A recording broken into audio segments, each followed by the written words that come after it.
Le cours fibulaire. Donc tout d'abord on va s'assurer de l'installation du patient. Donc est-ce que vous êtes bien installé? Très bien. Voilà. Donc comme là à 0,1 on va pas avoir de coussin, ce sera que des coussins de confort. Mais dans la côte on n'a pas de coussin. Donc on va parler du cours fibulaire, on va même le présenter. Donc son origine il va partir de la tête de la fibula pour former son corps musculaire.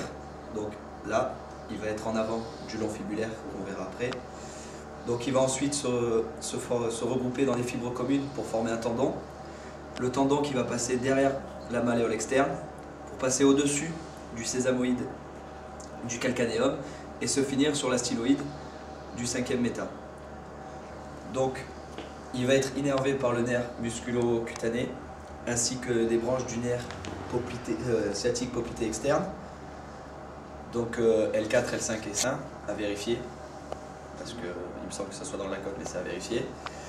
Donc ça va être, avec le long fibulaire, un muscle très important dans la stabilité de cheville. On va même les considérer comme de réels ligaments actifs, surtout pour lutter dans le mécanisme des entorses. Il va protéger le faisceau moyen des ligaments externes, et donc lutter ainsi contre les entorses.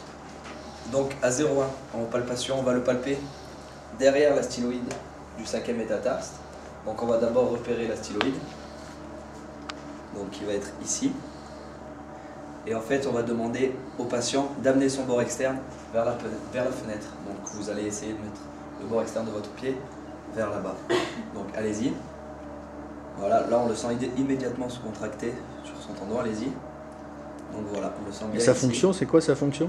Sa fonction, donc il va participer, il va faire le mouvement d'éversion avec une composante majoritaire d'abduction. Voilà, donc là on le voit très bien, allez-y encore une fois. Voilà, on sent très bien, juste au-dessus, juste ici. Très bien, 0,1. 0,1, donc là le patient est coté à 1. À 2, le patient va devoir réaliser toute l'amplitude du mouvement sans l'action de la pesanteur. Donc on va le laisser dans la même position, toujours pas de coussin, seulement si le patient a des problèmes de genoux, on peut rajouter pour le confort, mais bon, il faudra évidemment les garder pour être reproductif et donc ne pas fausser les résultats. Donc vous allez réaliser le même mouvement, vous allez toujours essayer d'amener votre bord externe vers la fenêtre. Donc allez-y. On peut mettre une main, une contreprise ici non serrée pour stabiliser la jambe. C'est même qu'il faut. Non serrée surtout, c'est juste stabilisatrice pour éviter que la jambe parte en rotation ou quoi que ce soit. Et donc vous allez réaliser le mouvement. Allez-y. Voilà, vous allez essayer de relâcher les orteils, il faut surtout faire attention aux orteils. Allez-y. Voilà, déjà vous l'avez diminué, c'est bien. Allez-y. Si jamais le patient n'arrive pas ou a du mal à comprendre le mouvement, on peut effectivement mettre une afférence extéroceptive. Donc allez-y, on peut l'aider en mettant, on va dire, pousser contre mon doigt, mais voilà. Donc surtout faire attention aux orteils aussi. Donc là, le patient arrive à faire le mouvement dans toute son amplitude, il est donc coté à 2. À 3, on va le mettre en décubitus latéral, donc vous allez vous mettre sur le côté s'il vous plaît. On va s'assurer toujours du confort, vous êtes bien, de toute façon je vais vous mettre un coussin. On rajoute un coussin ici pour pas que le pied soit sur la table et pour pouvoir effectuer le mouvement, et surtout pour confort et être dans la côte. Donc c'est bon, vous êtes bien? Être dans toute l'amplitude. Et dans toute l'amplitude. D'accord. Toujours cette contreprise sur le tiers inférieur de la jambe, toujours non serrée, simplement stabilisatrice. Et donc cette fois-ci, on va demander au patient, donc vous allez essayer d'amener votre bord externe, cette fois vers le plafond. D'accord? Donc c'est le même mouvement, hein, pas de... Donc allez-y. Voilà, relâchez bien les orteils, toujours les orteils. Donc là, la main, votre main gauche, ça sert à rien. Hein? Elle sert à rien, c'est juste pour les orteils parce qu'il D'accord. était contracté et touché un petit peu, mais la main gauche ne sert à rien. Et là, il essaie de réaliser le mouvement. Il réalise le mouvement dans toute son amplitude contre l'action de la pesanteur. Il sera donc côté à 3. Et donc côté à 3. Très bien. Voilà. 4-5, même position, même contreprise. Contreprise toujours non serrée.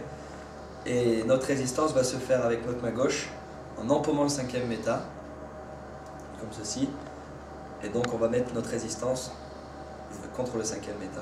Donc vous allez toujours essayer de réaliser le même mouvement, d'amener votre bord externe vers le plafond. Donc allez-y. Voilà. D'accord. Donc relâcher les orteils toujours. Donc dans sa fonction d'éversion, le cours fibulaire a une composante d'adduction qui est d'abduction qui est grande. Qui est majoritaire. C'est comme ça qu'on le teste. C'est comme ça qu'on le teste. Donc allez-y. Voilà. Allez-y. Voilà. La différence entre 4 et 5, ce sera quoi? Donc 4 et 5, donc il faudra évidemment comparer au côté opposé. Donc 4, le patient ne réaliserait pas le même nombre de mouvements que son côté sain. Si ce n'est pas possible de comparer, on prend une base et qu'une certaine résistance, il y aurait une notion de fatigabilité, alors que 5, il est égal au même côté, où il arrive à faire les mouvements sans notion de répétition, sans notion de fatigabilité. D'accord.